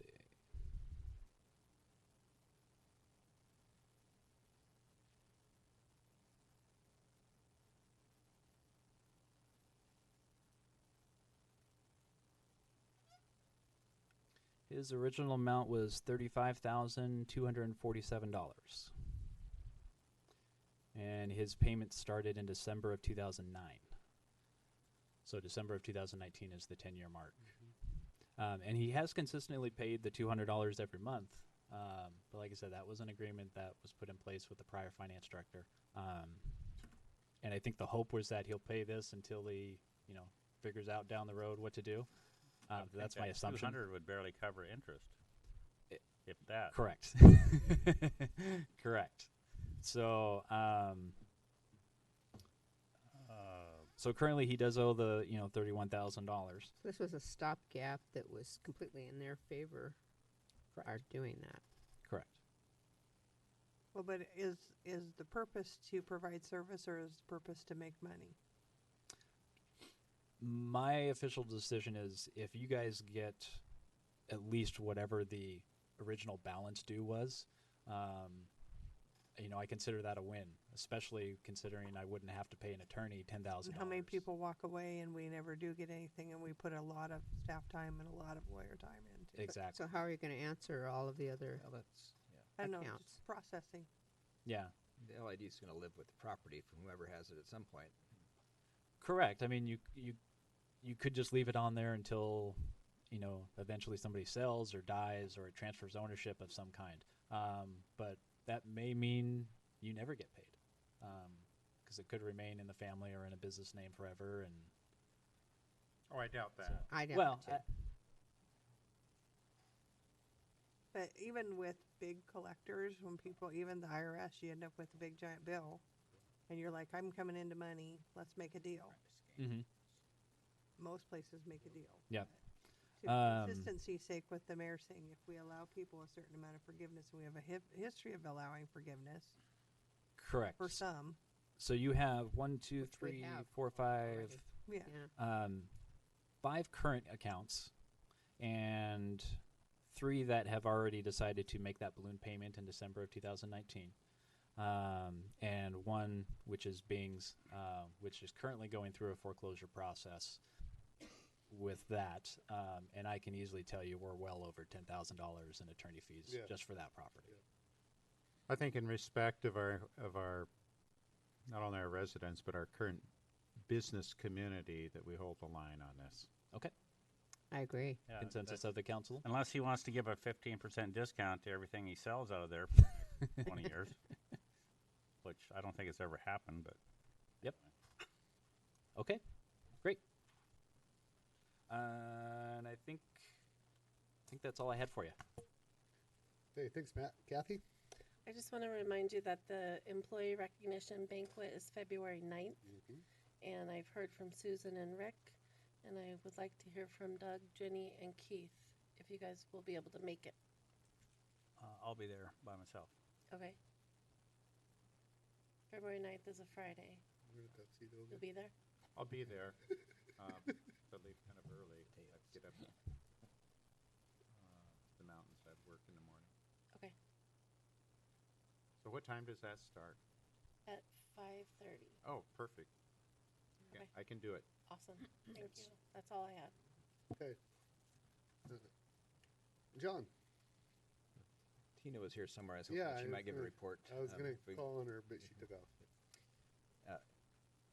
Margaret made mention of the Becky, is it Rebecca Bean, coming over to the city hall to be the front office specialist, and we're looking forward to that. But I just wanted to touch on the process for a minute and just the community interest in that position. It was we received almost 197 applications for that position, and all of us, the evaluation committee had read all of those applications, and it was really coming through all those. There's a lot of well-qualified people, but the common denominator, there's so many people that were from St. Helens and Scappoose that wanted to work local, and There were a few that were way overqualified. and there was a few that were way overqualified.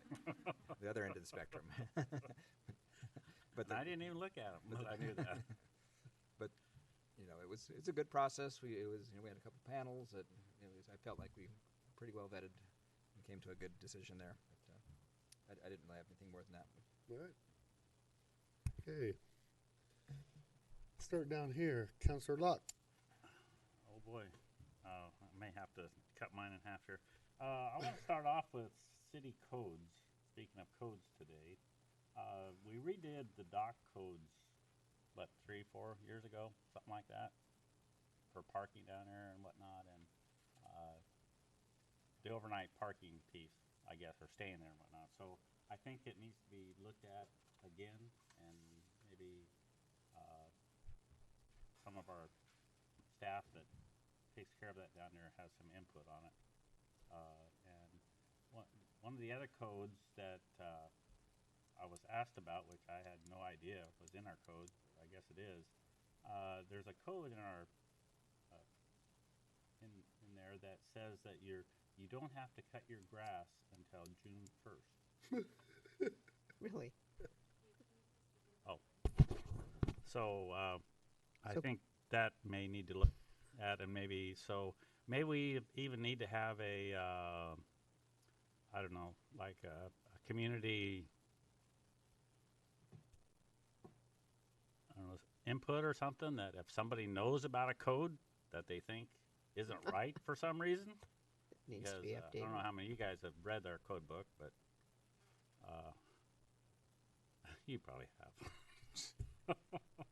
But anyway, there's probably a lot of stuff in there that is out of date and we need to change, and we don't look at it every day and or think about it every day. So maybe we just need to have some sort of a program that we can have people bring up things that they don't agree with or whatever, and then we can at least look at them.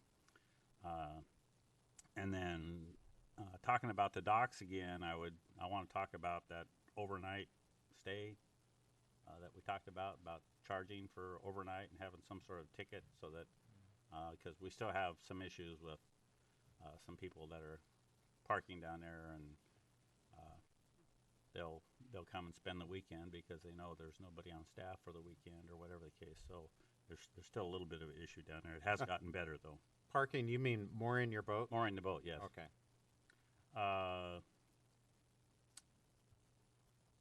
Other than that, I'll give Terry's report a little bit. We had 3 people we were doing for the hiring process this last time. One of those has been eliminated, and the other 2 are still going through the process. And now we've just had an issue with one of those, but they're still in the running. So it'll probably be like the first of next month, maybe, before we get to assign those in. And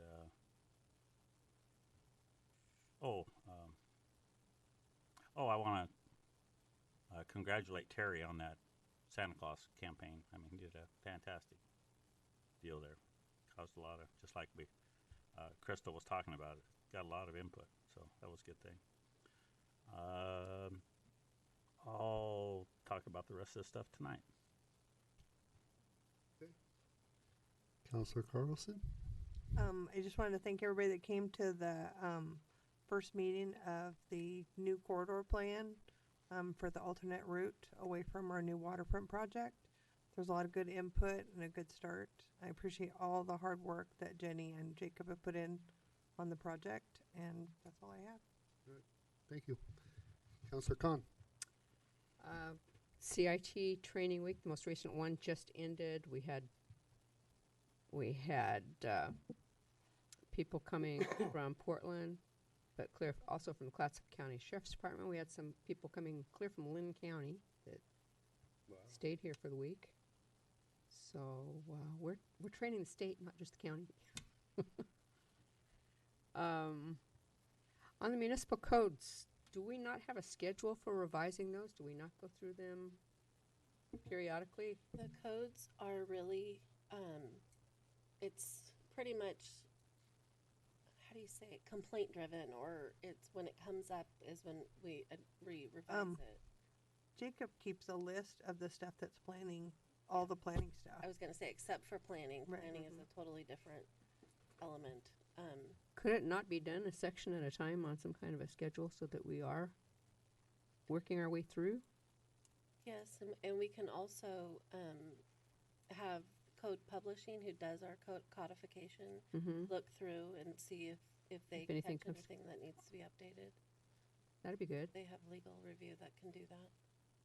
Yeah? I think so. Okay. I mean, I have a budget for that. Okay. I think that'd be a good idea. Okay. Yep. You guys agree? Everybody? Let's get organized. Yeah, and then maybe we need to, with that, give a report or something when we do make changes that this has been changed or whatever for whatever reason, because I'm sure that there's a lot of, people out in the community that hear about codes that they think are crazy or whatever the case is, and then all they do is think we're crazy and why did we do that, so well, we need to have some sort of mechanism to get it out there. One of the first things that I thought of was having a social media campaign to say, do you know that we have a code that says that you can't, or that you need to have your grass cut? Something that brings about the attention that, there's maybe some things that need to be updated, and so that would be out to the public, and they, might even just decide to go look at the code and see if they find anything. Yeah. But at the same time, also having Code Publishing doing the legal review part. I like that, to reach our public and engage them at Yeah. the same time. Yeah.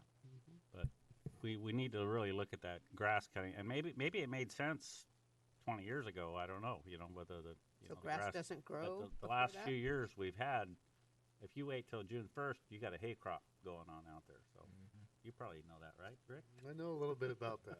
Yes, I do. So Yeah, we're anyway. fortunate to have the code we do. I mean, some cities still have ordinance compilations where it's literally numbered ordinances piled on top of each other and some makeshift index that you have to rifle through. And the amount of conflict and overlap and Yeah.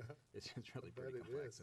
And there's firms out there, Code Publishing has organized this ordinance complication into a municipal code. And you know, they go through these unification efforts to streamline and get rid of that conflicting language, and it's a good exercise.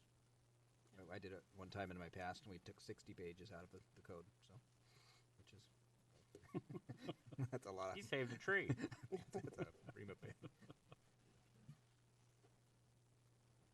Hey, anything else, Susan? Nope, that's it. Yeah, I'm gonna bounce over to Tina, Doug, and then I'm gonna come back to you, okay? Okay. Because Tina didn't get a chance to give a report. Perfect. I don't know if she wants to report as much as she wants to put us these hats on. That's for Crystal. She's going to take your photos. Tina Curry Consulting. So we're going to be opening the gift shop and museum the first week of February on the weekends, and it will be open 11 till 4. And we're also opening up on our social media an invitation for other groups to get involved to raise money in the gift shop on the weekends that we're open so that they can do fundraisers if they want to. And we'll have a grand celebration on the opening weekend where we will invite people to come to the museum and the gift shop and see all of the fun things that we have for people now that are surrounding Spirit of Halloween Town.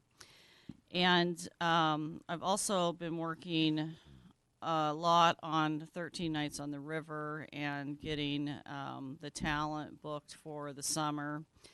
We'll be going back to the regular Thursday nights because of where 4th of July falls this year, right kind of in the middle of the week. And so we have a really strong, actually really great music lineup that's both some local talent and some new talent that has moved in from out of town back to St. Helens that are, you know, well recognized and known.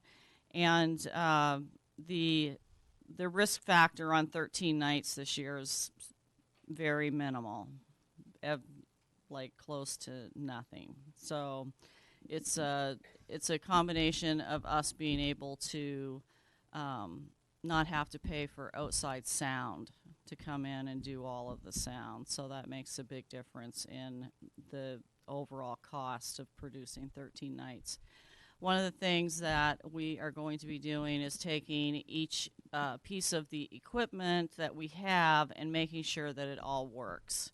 So there's a local shop in town that we're going to just start taking him a few pieces a week, and he's going to check it and make sure that everything is working, because that saves us a lot of money if we don't have to rent or buy new sound equipment specifically. We are acquiring some new props for some of the things that we're going to be doing in relation to guest activities for tourism, and hope to have that up and running, I would say, like by March 1st. That would be my guess is when that will happen. And I think that we're going to have some really good attractions for people and reasons to come to St. Helens year-round rather than just during October time frame. Does anyone have any questions? We're having a merchants meeting, and that will be happening the second week of February on a Tuesday night. And we're getting RSVs from people that are interested in coming and talking about their issues and problems directly. And we have our Halloween, Spirit of Halloween Town meeting that's going to happen February 15th. Okay. At 7 p.m. I've had 3 RSVPs for that. But we're kind of talking to people individually because they have specific things that they just want to know about as it pertains to them. So Well, we'll see how many people. It's hard for you to have show a up. set schedule right now, right? Because you don't booking that far out for bigger events is Yeah, harder. yes. Yeah, invitations have been made. I'll just put it that way. So we'll see. We'll see when they come in. And we're changing some things that are going to not vastly, because I think it was super successful last year, but it's going to make it even more successful this year. We're going to have information stations in 2 locations. We have new directional signage that is coming that will tell people where to go for like first aid and ATMs and various activities that we have going on, where bathrooms are located, and we're putting together packages where people will be able to do like 5 different activities and just pay one price. Then they'll get a wristband and be able to just do that in advance to coming, so they already know what they've signed up for. And let's see what else we have. We're working with. I'm working with Terry, Chief Moss, on some new potential directions for people to come in from out of town as well. Good. So there's a lot going on. Are you taking? It's a weird question. The gift shop's supposed to open February 1st. The first weekend. Yeah, the first weekend in February. So that's just 2 weeks away. Yeah. Are you on track for that? Yeah. Okay, just wondering how many herds of people you have helping you, or if you're living in the gift shop until the. No, I'm doing that. It's just a lot of work. Yeah. So. It'll be fine. Let's soon. So, and we'll see how many other people want to join us too as time goes on. So that kind of keeps it, active too in the community. Super. So the merchants meeting is totally something separate than Halloween town meeting. Totally separate. Yep. And that's a John thing, not a you thing. That's a me footwork and yeah. I just had made a couple notes about, it seems like no matter how we get the word out, merchants never seem to know. Whether it's in the paper or on social media, it seems like you ask people like, I didn't know they were having this meeting. Yeah. And So what we've done to try to counteract that is I've hired Stephanie to go to each and every merchant with the flyer, with the information. She is gathering their personal email addresses and contact information. So on this Friday, 100% of all those people that she's contacted will get the invitation to come to the meeting. And a lot of them have told her that they're really happy that the city is, reaching out directly to them without any interference of anyone else. So they're kind of excited about having a direct contact.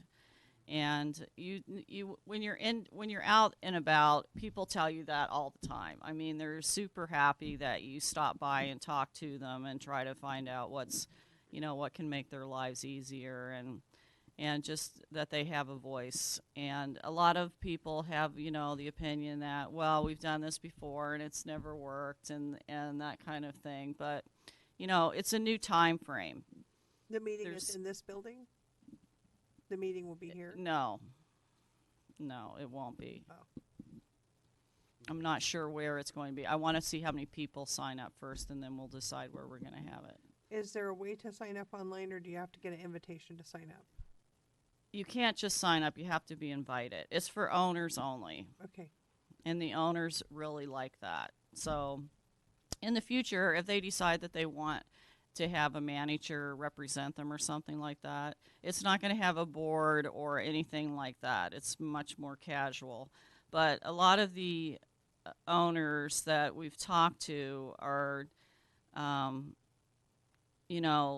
happy that it's directly with them, because they're the people that are paying the rent, they're paying the water bill, the risk is theirs, they've got all the skin in the game. And, a manager can represent you to the best of their ability, but it's not the same thing as writing paychecks and, paying the bills every month and knowing exactly what's going on with the business. So I think everybody that I know of has received an invitation because we pulled it from the city records of business licenses. So how else are you going to contact people besides that? Super.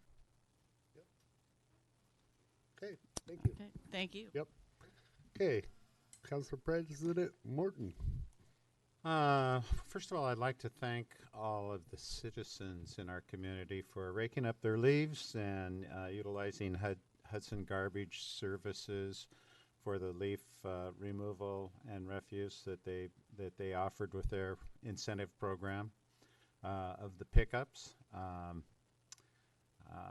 There still are some citizens who feel that they can check the schedule of when a leaf truck will be sweeping the streets and sweep all their leaves out in the streets and that kind of thing. Boy, that can be dangerous. That can be very dangerous for the kids walking on the streets. And as you know, we don't have a lot of sidewalks with many of our streets. Cars going around that just a little faster than they should be going, can slip into those pedestrians and those kids when there's a lot of leaves on the streets. But for the most part, I'm very proud of the fact that people are raking up their leaves and putting them in containers, utilizing the services that do that for them. It's pretty cool. So thank you, citizens. One of the things I want to talk about is our water bill. And I think that you've just got to know that the water bill is coupled with the sewage rates and the stormwater runoff. There's a lot of driving factors that create the water bill expense the way it is now. A lot of people feel that it's very high. And we've got to realize that 12 years ago, 13 years ago, we put in a water filtration plant. And that's one of the technology in that water filtration plant was of the highest quality. The amount of water that it can facilitate is immense. I mean, our city can be 10 times this size very easily, and that water plant, as is, can take care of it. And it provides the best water in the nation in terms of filtration, in terms of what it filters out. So we're getting our money's worth in terms of quality. The good news is that right around the corner, and Sue, correct me if I'm wrong, because we talked about this a lot in our goal setting and in our conferences. I think it's 6.5 years that bond will be paid for that new water plant, and that should reflect in our water bill an immense amount of savings. I would have to defer to Matt. But it's in there somewhere in that vicinity. Okay. Then the other aspect, and John, I want you to talk about this if you can, a bit about the Salmonberry watershed, and I'll allude to that, and so you can kind of prepare yourself in a sense. But some citizens are asking why and how that watershed monies from the timber harvest were moved to economic development rather than directly paying for their water, for a discount on their water bill. Now, those timber harvests vary from year to year, and I know that it would be for our finance director, it'd be very hard to work through those kinds of adjustments from year to year. But John, can you talk to us a bit about how how we were advised. And I remember, I recall when I first came, when we first heard of this, that we had legal counsel involved in that, and we had consultants involved in that. Is there any pitfalls with that in terms of what citizens should know and how advantageous it was to work those monies into economic development? So I would say that there's a couple of drivers there. Historically, there's a policy question, and then there's also a compliance track where we had this policy of using watershed revenues to go into the water fund. Whatever methodology, why council said, watershed property goes there, that was just the historic practice. I'm not going to pretend to know why that is the case, but out of that practice, there was a compliance piece that in funding the water treatment plant, we have this, and having debt over that project, we need to have debt ratio coverages, and that's where our earned revenue every year has to cover all of the debt plus another 20%. So it'd be a debt ratio of 1.2 as a minimum compliance. And we have had to, the timber money coming into the fund doesn't come into that calculation. So we have this revenue problem. We have these spikes that hit the revenue at real awkward times every few years, but you're out of compliance maybe 3 or 4 years, and then you hit this other spike. So we made the policy, we adjusted rates to the point where and there's also some other factors of the recession that went down and other businesses that drove some of the rate drivers too. Kind of a double whammy there. But to get to that 1.2 ratio, irrespective of the watershed timber proceeds, basically. And that's the council made the thoughtful decision to use those towards economic development and the future of our community. And from my perspective, that's been a fantastic investment, and we've leveraged that to the good of the St. Helens future. So. And if I remember right, Sue, we didn't qualify for grants because of that? Is that correct? That was part of it. Our population was also part of it. We exceeded the lower threshold that would have allowed us to get some of the disadvantaged community grants. Right. Because our rates were so low because we we didn't apply for it, or we couldn't get any grants. Period. For the filtration plant or the I&I. Because the rates were too low. Yes. Because you have to meet this. In order to get federal assistance, you have to meet the state average. So, and at a minimum. So. In my report, I hope that offers a different perspective in a sense, and I really appreciate you sharing that insight. And so I'm going to call on you a bit for an update on our water meters that are being installed. Last I heard, they only had a couple hundred left, and they've been working on those even over the winter time. It's a little more difficult to do it during some of the weather conditions, but I think they've pretty much got most of them done, certainly to the point where it won't be an issue to switch over to the monthly billing, because if there are going to be any left, there'll be so few that it won't take days to read meters as it has in the past. Can you elaborate on the type of water meters that are being installed and the cost savings? The cost savings is considerable. The type of meter, they're going from the old manual style reading where they'd have to lift off the lid and flip open the little cover over the meter and physically read the meter.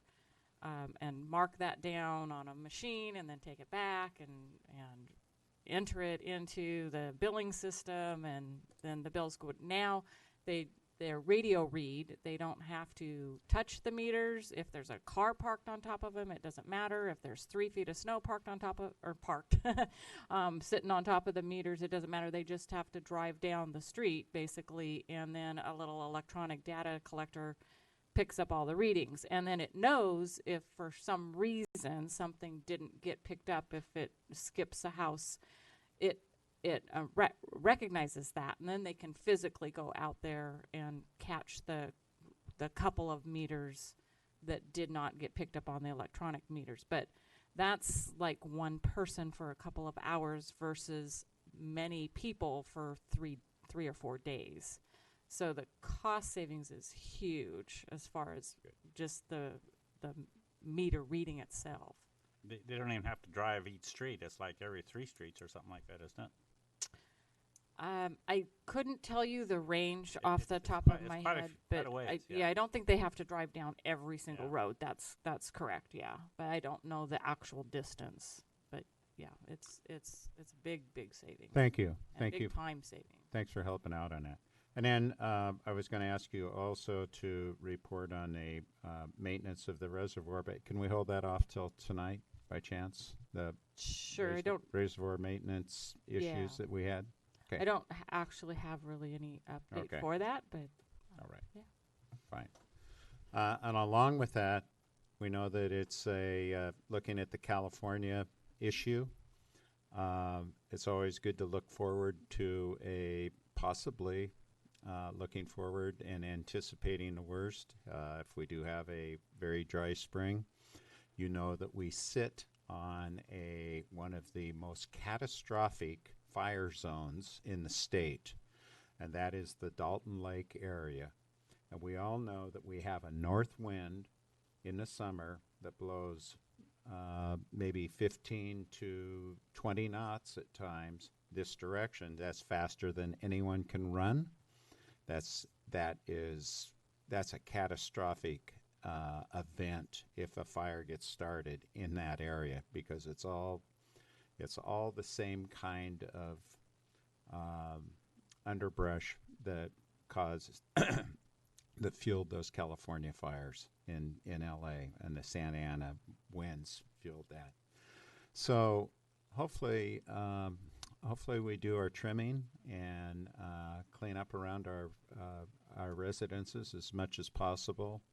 And with that, we're doing with Public Works, we're teaming with our fire district, and we're doing a flushing program of our fire hydrants that has doing a more aggressive flushing program, and teaming with the fire department so that we have safety at the utmost priority in the upcoming summer months. That's it. Thank you, Doug. I don't have much to report. I just want to do a little recap on everything that, since I've came here. We've finished the riverfront meetings. The urban renewal was passed. The branding and wayfinding. Then we have the connector, of course. Parks and Trails Master Plan continue to be discussed. I gotta give kudos to the administration. John, you've done a fantastic job, and I know you have a team of people underneath you that you have a vision, and a lot of people don't see it. And a lot of public people don't see it, so we got to go out there and explain what the vision is. All this stuff has to be done in order for when the money is available to do it, you can go ahead and do it. So the necessary steps are being taken, and like I said, I'm optimistic. 5 years, Doug. 5 years that we have some money to start doing some stuff. So as a city, as an urban renewal district, which we'll pick chair and all that tonight. So and spring has sprung. I'm optimistic too. Crocus are already about that high. Beautiful weekend.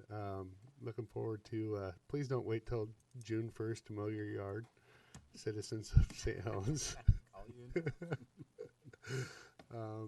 I won't promote my business because that would be. But I will say that that is a little too long to wait to mow your grass. So, with that, I just want to give you, John and the administration, everybody, engineers, and yes, yep. So with that, we are going to go into executive. Oh, we've got to make a motion. It's different now because Granicus doesn't allow me to break or pause the Okay. meeting. So we actually have to adjourn the work session. Okay. And then you'll go into executive session. Okay. Hey, meeting adjourned. Let's take a 5-minute break.